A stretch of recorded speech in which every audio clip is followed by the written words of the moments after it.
الكل يعلم انه يدعم القضيه الفلسطينيه. اللاعب الدولي محمد ابو تريكه كونه افضل حتى وقتنا هذا يدعم القضيه الفلسطينيه.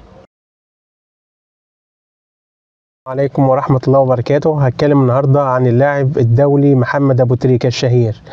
ولد في 17 نوفمبر 1978 في مدينة مغاغة محافظة المنيا جمهورية مصر العربية. اشتهر محمد أبو تريكة كونه أفضل لاعب مصري في تاريخ مصر والعرب كلها. هو صانع ألعاب ومهاجم برضه في نفس الوقت.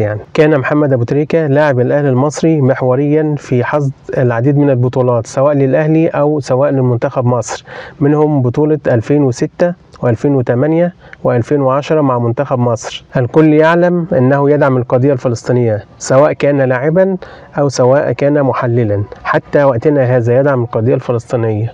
وفي 11 نوفمبر 2006 لا ولن ينسى الجمهور الأهلاوي ولا الجمهور التونسي سواء الصفاقسي أو الترجي أو الرجاء، لا ولن ينسى هدف محمد أبو تريكة الشهير بلس 90 طبعا اللي جابه وأحرزه في ملعب رادس بعد ما كل ظن إن المباراة انتهت 0-0 وخلاص المباراة رايحة ناحية صفاقس. حتى جمهور صفاقس احتفل بالفوز باللقب الإفريقي الغالي، ولكن ربنا سبحانه وتعالى ومحمد أبو تريكة كان لهم رأي تاني. محمد أبو تريكة قدر يحرز الهدف بلس 93 في الدقيقة 93 في الوقت القاتل اللي ما قدرش الصفاقس يرجع للماتش تاني، والحمد لله كان سبب في إسعاد الجمهور الأهلاوي ويعتبر من أغلى البطولات الأهلاوية.